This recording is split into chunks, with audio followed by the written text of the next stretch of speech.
तो बहुत बहुत स्वागत है प्यारे बच्चों आप सभी का एक बार फिर से हमारे इस न्यू वीडियो में। प्यारे बच्चों, आप हमारे साथ एक बार फिर से जुड़े, हमें बहुत खुशी हो रही है। कक्षा 10 वाले बच्चों के लिए हिस्ट्री को लेकर के आए हैं। जैसा कि बच्चों आपको पता होगा कि पिछले वीडियो में हम पार्ट 1 इसका लेकर के आए थे और इसमें आज पार्ट 2 लेकर के आए और आज हम लोग इस चैप्टर को बच्चों ख़त्म कर देंगे पूरी तरीके से। तो चलिए बच्चों, ज़्यादा लेट ना करते हुए हम राष्ट्रवाद को पढ़ लिए थे पहले और आगे के क्वेश्चन को हम लोग देखते हैं बच्चों। इसमें से 10 क्वेश्चन आपको हम बताए थे और ये 10 क्वेश्चन बच्चों आपके लिए बहुत ज़्यादा इंपॉर्टेंस था और कुछ इंपॉर्टेंस क्वेश्चन आपका इस चैप्टर का छूट गया था बच्चों, जो हम इस वीडियो में आपका पूरा कर देंगे। तो चलिए बच्चों, लेट ना करते हुए ज़्यादा शुरू करते हैं हम अपने आज के इस वीडियो को। तो देखिए बच्चों, आज का हमारा जो पहला क्वेश्चन है कि जर्मनी एकीकरण की बाधाएं क्या थी। बच्चों, जर्मनी का एकीकरण जब हुआ था तो उस टाइम में बाधा उसको क्या क्या आ रही थी, आपको वो इस क्वेश्चन के उत्तर में लिखना है। ठीक है बच्चों, तो देखिए बच्चों, सबसे पहले आपको क्या लिखना है, तो लिखना है कि जर्मनी के एकीकरण में निम्नलिखित बाधाएं थी। ठीक है, क्या थी? निम्नलिखित बाधाएं थी। पहला बाधा क्या था बच्चों, तो लगभग जो था जर्मनी का छोटे बड़े 300 राज्य थे और इन राज्यों में राजनीतिक, सामाजिक तथा धार्मिक विषमताएं थी। विषमताएं मतलब हो गया बच्चों कि धर्म का लोग, अलग अलग धर्म के लोग रहते थे, अलग अलग समाज के लोग रहते थे, अलग अलग राजनीति के लोग रहते थे, यही हुआ इसका मतलब। ठीक है, तो अगला दिक्कत क्या आ रही थी बच्चों, तो वहाँ पे राष्ट्रवाद की भावना का बहुत अभाव था। मतलब लोग जो थे राष्ट्र के प्रति बहुत कम सोचते थे, अपने देश के प्रति बहुत कम सोचते थे, तो राष्ट्रवाद का वहाँ पे क्या था बच्चों, अभाव था। अगला वहाँ पे क्या था बच्चों, तो जो ऑस्ट्रिया जो था बच्चों, वो भी वहाँ पे उसमें बाधा पहुँचा रही थी। ठीक है, तो ऑस्ट्रिया का क्या था बच्चों, हस्तक्षेप था। और लास्ट क्या था बच्चों, तो लास्ट था मेटरनिक के प्रतिक्रियावादी नीति। ठीक है, मेटरनिक जो हम आपको पिछले वीडियो में बताए थे बच्चों कि मेटरनिक किस प्रकार का राजा था, वो काफ़ी घोर प्रतिक्रियावादी राजा था बच्चों। इस कारण से वहाँ पर जो था एकीकरण में इससे भी वहाँ के लोगों को बाधाएं पहुँच रही थी। ठीक है, तो अगले क्वेश्चन पे आते हैं बच्चों। अगला क्वेश्चन है कि इटली के एकीकरण में काबुल की भूमिका क्या थी, या फिर उसके काबुल के संक्षिप्त परिचय का यहाँ पे वर्णन आपको करना है। ठीक है बच्चों, तो देखिए ये दो क्वेश्चन में से कोई एक क्वेश्चन रहेगा तो आपको सेम ही उत्तर लिखना है, चाहे वो क्वेश्चन आपका इटली के एकीकरण में काबुल की भूमिका पूछे या तो फिर आपका काबुल का संक्षिप्त परिचय पूछे। देखिए आपको उत्तर क्या लिखना है। सबसे पहले लिखना है कि काबुल को इटली के एकीकरण का राजनीतिज्ञ कहा जाता है। क्या कहा जाता है बच्चों, इटली के एकीकरण का राजनीतिज्ञ कहा जाता है। 1850 ईस्वी में वह सार्डिनिया के राजा विक्टर इमैनुएल का मंत्री बना और 1852 ईस्वी में वह वहाँ का प्रधानमंत्री बन गया। ठीक है बच्चों, ये क्वेश्चन ऑब्जेक्टिव में आपको आ सकता है कि 1850 ईस्वी में विक्टर जो था वो कहाँ का राजा बना था, कहाँ के राजा का प्रधानमंत्री बना था। तो बच्चों 1850 ईस्वी में वो सार्डिनिया के राजा का मंत्री बना और 1852 ईस्वी में क्या बना, वो वहाँ के प्रधानमंत्री बना। ठीक है, अगला है बच्चों कि उसने सैनिक और आर्थिक सुधारों द्वारा सार्डिनिया की स्थिति सुदृढ़ किया और पेरिस शांति सम्मेलन में उसने इटली के एकीकरण का प्रश्न उठाया। ठीक है, आगे है कि 1859 ईस्वी में ऑस्ट्रिया को पराजित करके, मतलब हरा करके, काबुल ने लोम्बार्डी पर अधिकार कर लिया। ठीक है बच्चों, ये था आपका काबुल का कुछ संक्षिप्त परिचय, ये आपको लिखना है।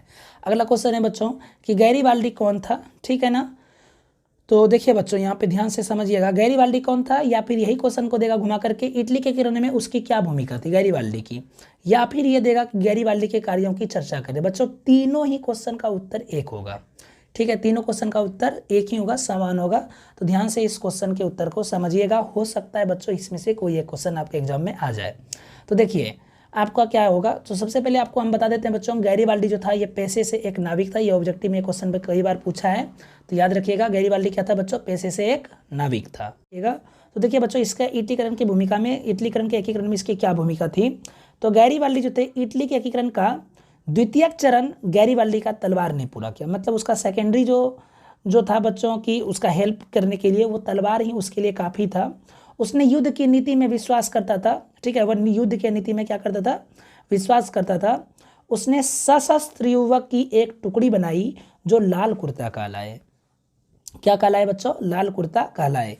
इनकी सहायता से उसने सिसिली पर अधिकार कर वहां गणतंत्र की स्थापना की। वह पोप के राज्य पर भी आक्रमण करना चाहता था, लेकिन काबुल ने इसकी अनुमति नहीं दी। बच्चों गैरीबाल्डी जो थे, ठीक है। इसका जो युद्ध, जो इसकी नीति थी युद्ध पे, इसका नीति जो था युद्ध पे ये विश्वास रखता था। ठीक है। और इसने क्या किया, सशस्त्र युवक की एक टुकड़ी बनाई और इसका जो टुकड़ी था बच्चों, इसको लाल कुर्ती का नाम रखा गया। ठीक है बच्चों। और इसकी सहायता से, इस टुकड़ी के सहायता से बच्चों इसने क्या किया, सिसिली पर अधिकार करके वहाँ पे गणतंत्र की स्थापना किया। बाद में बच्चों गैरिबाल्डी जो थे वो पोप पर भी आक्रमण करना चाहता था, लेकिन उस पर जो है काबूर ने उसको अनुमति उस चीज़ का नहीं दिया। ठीक है बच्चों, ये था गैरिबाल्डी का जो भी है बच्चों, इसका योगदान जो था इटली के एकीकरण में। ठीक है बच्चों। अब देखिए अगले क्वेश्चन पे आते हैं। अगला क्वेश्चन है प्यारे बच्चों कि चार्टिस्ट आंदोलन जो था किस देश में हुआ था बच्चों। तो चार्टिस्ट आंदोलन जो था ये आपके इंग्लैंड देश में हुआ था। कहाँ हुआ था बच्चों, इंग्लैंड देश में हुआ था। ठीक है। अगला क्वेश्चन है बच्चों, प्यारे बच्चों कि अंसर्ट रेनन ने राष्ट्रवाद को किस रूप में परिभाषित किया। तो बच्चों अंसर्ट रेनन जो थे ये बच्चों पहले याद रखिएगा, ये एक फ्रांसीसी दार्शनिक थे। ठीक है। इन्होंने 19वीं शताब्दी में क्या किया, राष्ट्रवाद की व्याख्या किया। कब किया है बच्चों, 19वीं शताब्दी में। ठीक है। रेनन ने राष्ट्रवाद की एक नई और व्यापक परिभाषा दी, जिसके अनुसार राष्ट्र एक बड़ी और व्यापक एकता है। ये किसका कहना था बच्चों, तो रेनन का कहना था कि राष्ट्र एक क्या है बच्चों, बड़ी और व्यापक एकता है। तो बच्चों ये चीज़ याद रखिएगा। ठीक है।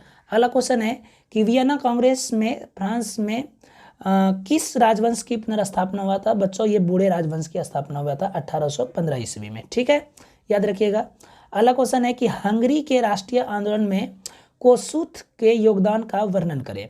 तो बच्चों याद रखिएगा, देखिए क्या है, कोसुथ का क्या वर्णन था हंगरी के राष्ट्रीय आंदोलन में। ठीक है बच्चों, देखिए बच्चों, इसका जो था नेतृत्व जो था वो कोसुथ तथा फ्रांसीसी डीग ने किया था। ठीक है, फ्रांसीसी डीग ने किया था। हंगरी का राष्ट्रीय आंदोलन का नेतृत्व किसने किया था, कोसुथ और फ्रांसीसी डीग ने किया।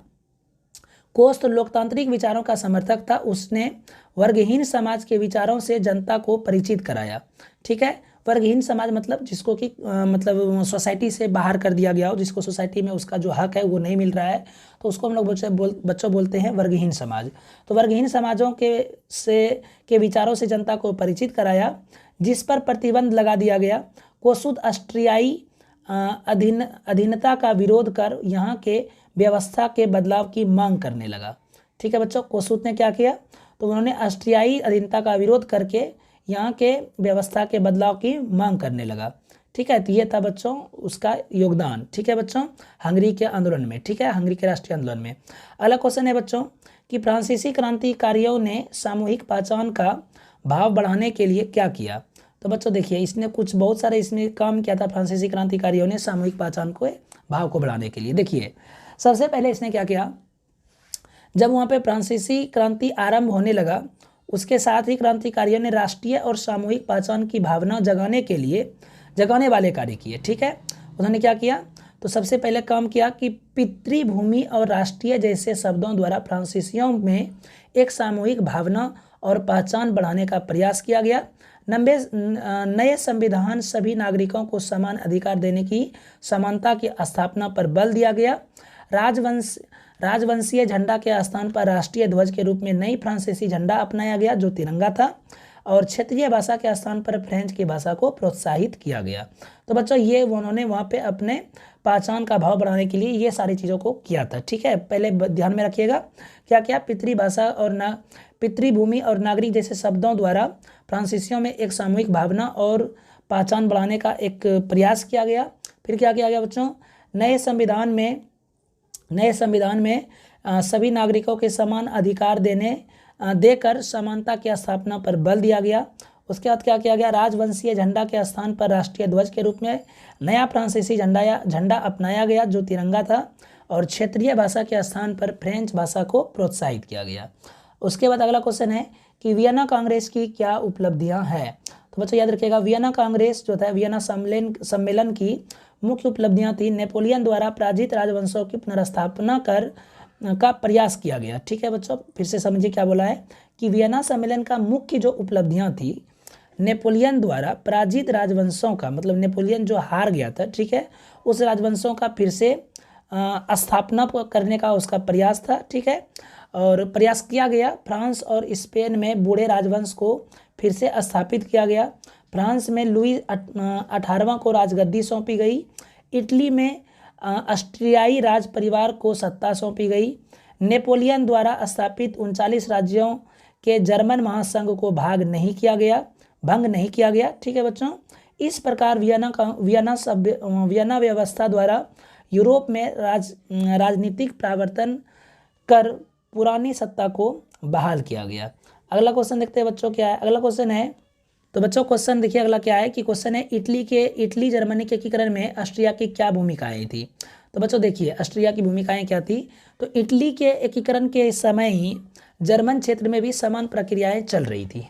ठीक है, इटली के एकीकरण में के मार्ग में ऑस्ट्रिया बाधक बना हुआ था। 1830 की जब क्रांति हुई, ठीक है बच्चों, तो इटली में भी नागरिक आंदोलन वही जो था आंदोलन को शुरू कर दिया। ठीक है बच्चों, उसके बाद मेजनी ने इन नागरिक आंदोलन का उपयोग करते हुए क्या किया, तो उत्तर और मध्य इटली के एकीकृत गणराज्य स्थापित करने का प्रयास किया, लेकिन ऑस्ट्रिया के चांसलर मेटरनिक द्वारा इन राष्ट्रवादी नागरिक आंदोलन को दबा दिया गया।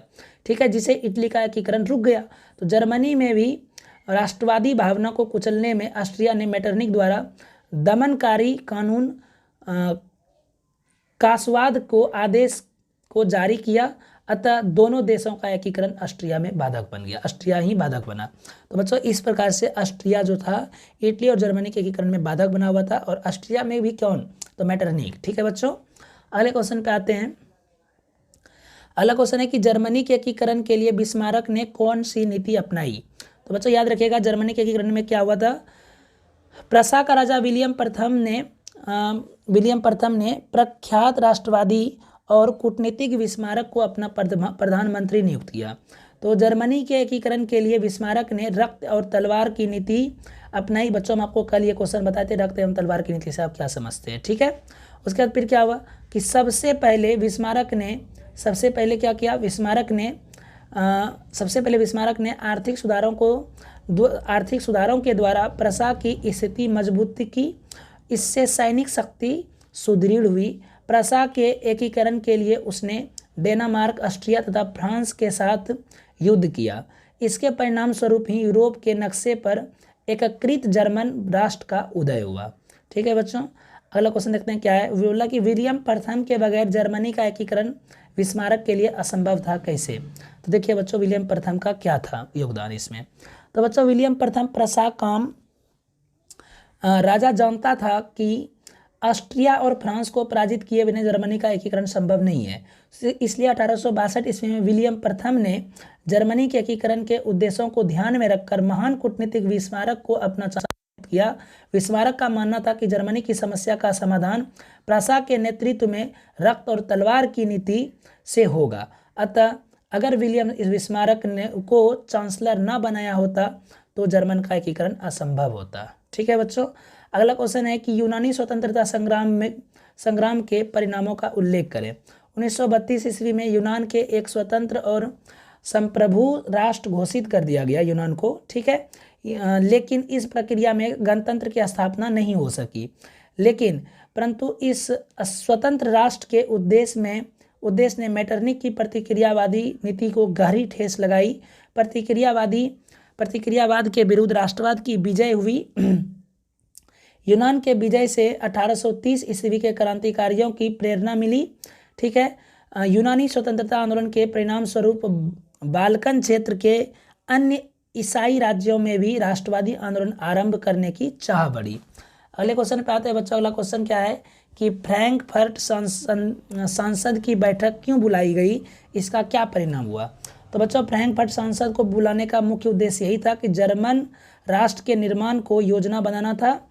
इसके अनुसार जर्मन राष्ट्र का प्रधान एक राजा को बनाना था, जिससे संसद को नियंत्रण में काम करना था तथा जर्मन का एकीकरण उसी के नेतृत्व में होना था।